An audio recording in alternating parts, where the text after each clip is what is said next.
pembelajaran atau media sederhana merupakan bahan pembelajaran yang dikembangkan dengan menggunakan teknologi yang sederhana atau tidak kompleks. Bahan pembelajaran sederhana tergolong murah dan tidak rumit, sehingga pengadaannya dapat dikembangkan sendiri oleh guru ataupun bagi mereka yang berkepentingan akan penggunaan bahan pembelajaran. Nah, walaupun begitu, bahan pembelajaran sederhana tidak berarti lebih rendah kualitasnya dibandingkan dengan bahan pembelajaran yang menggunakan teknologi canggih. Hal ini sangat tergantung pada bagaimana pemakaiannya dan juga pengembangannya. Nah, banyak istilah yang digunakan untuk menyebut bahan pembelajaran atau media sederhana. Nah, ada nih yang menyebutnya dengan bahan atau media pembelajaran tepat guna, dan ada juga yang menyebutnya dengan bahan atau media pembelajaran serbaneka.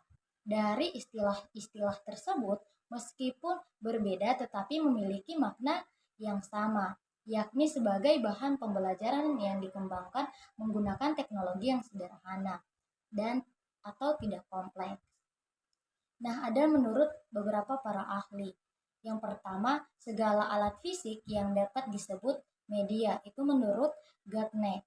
Nah, sedangkan nilai-nilai praktis media pendidikan diantaranya ialah membangkitkan motivasi dan perangsang kegiatan belajar. Itu menurut Oemar Hamalik. Dan media memiliki kegunaan untuk mengatasi keragaman latar belakang siswa sehingga media dapat memberikan perangsang, pengalaman, dan menimbulkan persepsi yang sama menurut Asadiman dan kawan-kawan. Nah, berdasarkan pendapat beberapa para ahli, dapat disimpulkan bahwa media sederhana adalah sesuatu alat atau sarana yang berfungsi sebagai saluran atau perantara komunikasi dalam kegiatan pendidikan agar dapat berlangsung secara efisien dan efektif. Ditinjau dari pembuatan dan penggunaannya, media sederhana memiliki ciri-ciri umum. Di antaranya sebagai berikut, ada yang pertama, dapat dengan mudah dibuat sendiri oleh guru ataupun bersama-sama dengan siswa. Yang kedua, dapat dibuat dengan menggunakan bahan-bahan yang mudah diperoleh di lingkungan sekitarnya. Yang ketiga, penggunaan media sederhana dalam kegiatan pembelajaran tidak memerlukan keahlian atau keterampilan teknik khusus. Nah, ada juga macam-macam bahan pembelajaran sederhana. Ada bahan pembelajaran sederhana dua dimensi.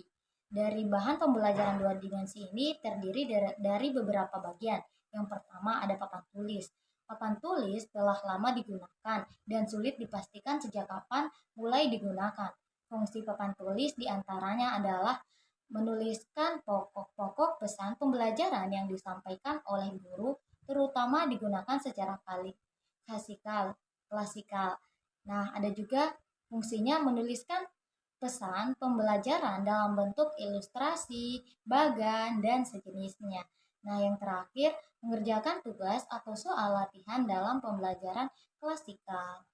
Selain dari papan tulis, ada juga papan buletin. Papan buletin adalah alat yang digunakan untuk memamerkan gagasan-gagasan tertentu.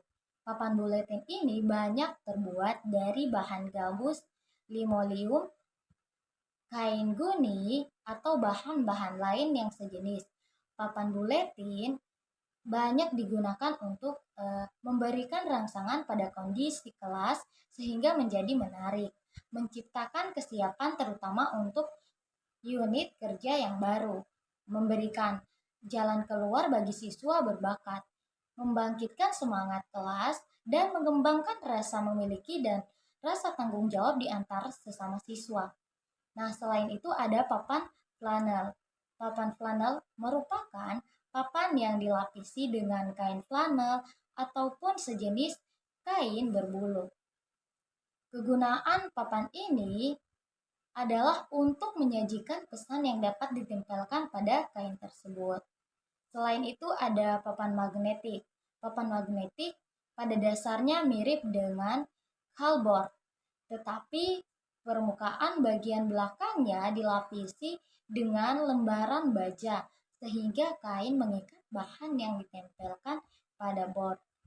Bahan tersebut mudah didapat dan sudah banyak dijual. Nah, ada juga papan listrik. Papan listrik ini umumnya dikembangkan sendiri oleh guru. Prinsip dari papan listrik ini adalah mencocokkan pertanyaan dengan jawaban yang ditandai dengan menyalanya lampu. Bila belajar dengan menggunakan papan ini, siswa dapat menjelaskan pertanyaan dengan memilih jawaban yang telah disediakan. Nah, ada juga yang kedua, ada media tiga dimensi bahan pembelajaran sederhana. Tiga dimensi dapat memberikan sesuatu perasaan yang sesungguhnya. Mengapa demikian? Karena bahan pembelajaran ini melibatkan lebih banyak perasaan dan pengertian siswa dibandingkan dengan media lainnya. Media ini memberikan pengertian yang mendalam dan pemahaman yang lebih lengkap akan benda-benda yang nyata. Unsur manipulasi merupakan unsur penting dalam penggunaan media tiga dimensi. Dengan memainkannya, diharapkan siswa dapat belajar. Contoh dari media tiga dimensi ini ada spesimen, berbagai jenis spesimen yang biasa digunakan dalam pembelajaran. Antara lain adalah akuarium, yakni tempat untuk memelihara makhluk air. Selain itu ada kebun binatang, kebun percontohan, herbarium, dan lain sebagainya. Nah, selain spesimen, yang kedua ada model atau tiruan. Model atau bahan pembelajaran tiruan merupakan tiruan dari suatu objek yang berbentuk tiga dimensi. Diciptakan sedemikian rupa sehingga bentuknya serupa walaupun dalam bentuk segi-segi yang lain tidak serupa. Pertimbangan yang seringkali dikedepankan dalam penggunaan model sebagai bahan pembelajaran adalah ukuran, waktu, dan letak, kerumitan, dan pemahaman tentang proses. Selain itu, ada diorama. Diorama adalah pemandangan tiga dimensi mini dari suatu objek, kejadian atau proses yang disusun atas berbagai simbol dan bahan-bahan nyata yang bertujuan untuk menggambarkan pemandangan yang sederhana.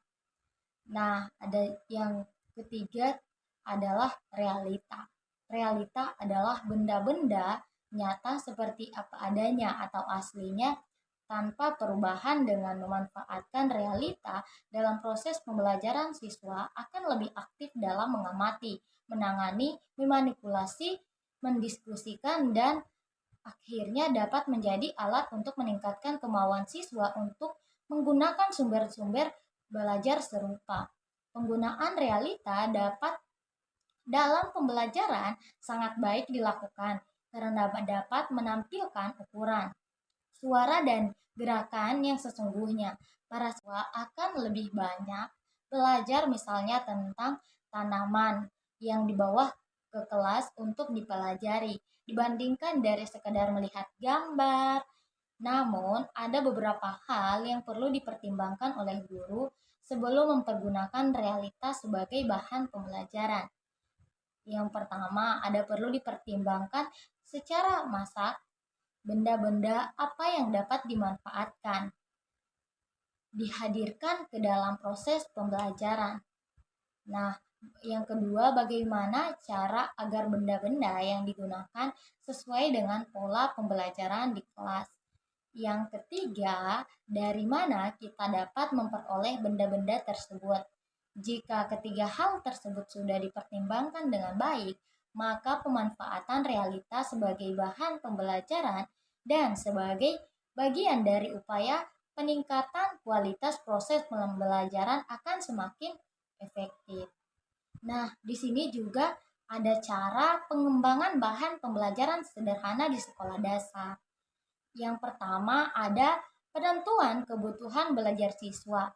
Kebutuhan belajar siswa adalah kesenjangan antara kemampuan dan keterampilan yang dimiliki siswa saat ini dengan kemampuan dan keterampilan yang bisa kita harapkan akan dimiliki siswa. Kebutuhan apa yang harus dikuasai siswa biasanya sudah terdapat di dalam kurikulum yang biasanya dijabarkan ke dalam rancangan-rancangan program pembelajaran. Yang kedua, perumusan tujuan atau kompetensi pembelajaran. Tujuan pembelajaran merupakan hal penting yang harus dipahami oleh para guru sebelum pengembangan bahan pembelajaran termasuk media sederhana karena tujuan pembelajaran merupakan tolak ukur berhasil tidaknya proses pembelajaran. Jika tujuan pembelajaran telah berhasil dikuasai oleh siswa, maka telah memiliki kemampuan, keterampilan, atau pengetahuan yang berkaitan dengan topik-topik bahasan yang telah dipelajari. Dapat diartikan pula bahwa siswa telah terpenuhi kebutuhan belajarnya. Yang ketiga, alternatif media. Pembelajaran yang dapat dipilih memilih media pada dasarnya merupakan proses mengambil atau menentukan keputusan dari berbagai pilihan atau alternatif yang ada.